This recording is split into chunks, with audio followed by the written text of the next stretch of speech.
Luiz Barsi, o maior investidor pessoa física do Brasil, completa hoje, sexta-feira, dia 10 de março, 84 anos. Hoje nesse vídeo nós vamos dar uma olhada na trajetória do Barsi, entendendo um pouco mais sobre os seus erros e acertos e também sobre a sua estratégia. Então já deixa o teu like, se inscreve no canal e vamos pro vídeo. Se utilizando de paciência, disciplina e também prioridade, Barsi se tornou um bilionário investindo na bolsa brasileira. Ele começou a investir no Ibovespa há 54 anos atrás, apenas um ano a menos a idade do Ibovespa, que foi criado há 55 anos. Só para vocês terem uma ideia da fortuna do Barsi, com a estratégia dele focada em recebimentos de dividendos, hoje ele recebe cerca de R$ 1 milhão em dividendos por dia. Barsi começou a comprar ações no final da década de 1960, quando ainda não existia um pregão eletrônico e todos os negócios ocorriam no Viva Voz. Naquele tempo, as pessoas negociavam as ações cara a cara e também anotavam em um grande quadro seu desejo de compra ou venda das ações. Barsi buscava comprar boas ações a bons preços e que pagassem bons dividendos, e com isso ele conseguiu se tornar um milionário no ano de 1976. Aos 40 anos, ele já estava praticamente aposentado, pois os seus dividendos geravam renda suficiente para que ele não precisasse mais trabalhar.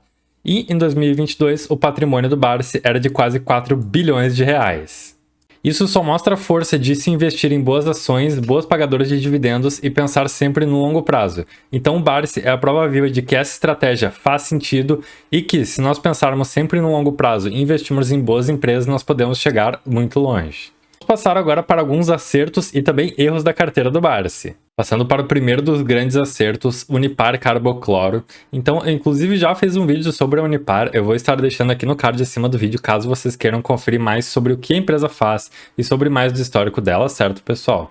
Então, o Barsi comprou as ações da Unipar por até 25 centavos e quase uma década depois elas chegaram a valer R$ 100.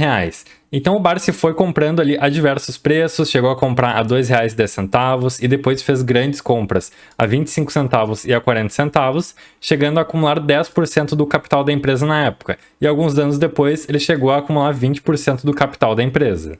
Só para vocês terem uma ideia de como foi explosiva a subida da Unipar, pessoal, reparem aqui que a empresa era negociada a centavos e tempos depois chegou a bater aqui mais de R$ 100, então a empresa chegou inclusive próxima aqui dos R$ 110. E o Barsi, somente com os dividendos que ele já ganhou da Unipar, ele certamente já pagou o investimento inicial que ele fez na empresa.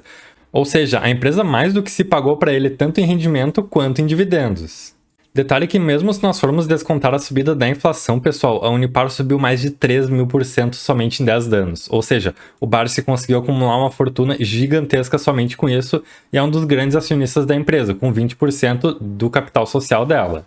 Outro grande acerto do Barsi foi o Banco do Brasil, que ele vem comprando desde os anos de 1970 e começou a comprar a ação a 60 centavos. Boa parte da resistência do Banco do Brasil vem justamente pelo Previ, que é um fundo de pensão dos funcionários da instituição, pois o banco tinha que manter bons dividendos para manter a Previ. E com isso, os funcionários que tinham dinheiro nesse fundo eram obrigados a trabalhar bem e a instituição tinha que fazer boas entregas para conseguir manter bons rendimentos também para os seus funcionários. Nós inclusive não temos um histórico tão grande do Banco do Brasil, mas reparem aqui como o banco teve uma subida explosiva também. Então, próximo dos anos 2000, o banco estava ali sendo cotado a 10 centavos e hoje é cotado próximo dos 40.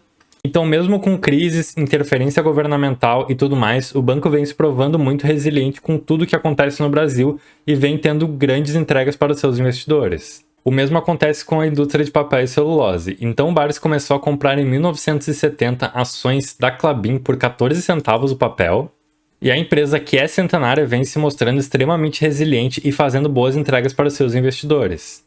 E não é para menos, pessoal, a indústria de papel e celulose vem numa crescente muito forte, ainda mais nos dias de hoje, com a questão de sustentabilidade pegando muito forte. Então, cada vez mais nós devemos ver um aumento da utilização de embalagens de papel, papelão e derivados, justamente pela descarbonização da economia e a substituição do plástico e derivados pelo papel. Então, tomando a Klabin como exemplo, pessoal, ela é uma empresa totalmente sustentável, ou seja, toda a produção dela vai desde a reciclagem até o plantio das árvores, e toda ela é uma empresa planejada para ser totalmente sustentável. Da mesma forma, se nós formos ver o histórico máximo aqui da Klabin no site TradingView, nós podemos ver que a ação já chegou a ser cotada aqui a 4 centavos, e na sua máxima chegou a ser cotada aqui próxima dos R$ 6, ou seja, foi uma ação que subiu muito e que tem um excelente histórico de pagamentos de dividendos para os seus acionistas. O Barsi também tem vários outros cases de sucesso e é muito conhecido por abraçar teses controversas, como empresas como a Eletrobras, quando sofreu com a crise no governo Dilma, Eternit, que chegou próxima de falir, e também a Taurus, que é uma empresa muito desacreditada pelo mercado. De fato, a análise dele não vai somente pelo momento da empresa, mas também pelo negócio em que ela atua, a perenidade no setor e também a chance que a empresa tem de se recuperar.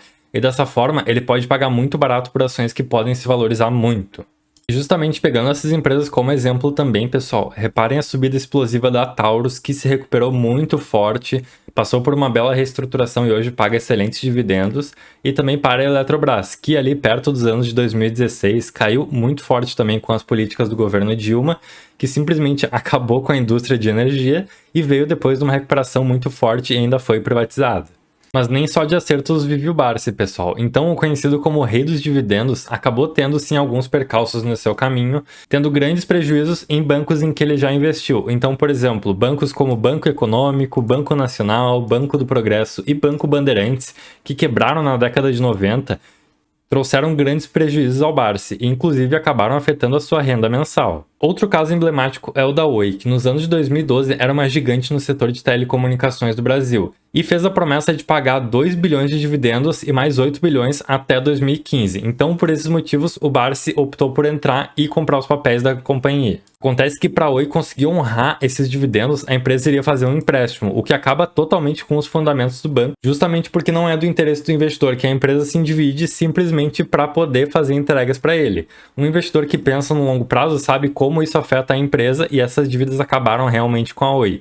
Então, em 2014, o Barsi se desfez das ações da Oi, mesmo com prejuízo, e olhem só, pessoal, ele conseguiu se proteger da grande queda das ações da Oi, que praticamente viraram pó. E ainda nos dias de hoje, ele opta por apostar em teses controversas, como a resseguradora IRB, que passou por alguns escândalos de corrupção e está em recuperação, e também a Paranapanema, que está em uma recuperação judicial e vem buscando se recuperar. Bem, pessoal, o que podemos tirar de lição disso? Então, sempre pensar no longo prazo e apostar em boas empresas que pagam bons dividendos. Essa é a tese que o Barsi segue.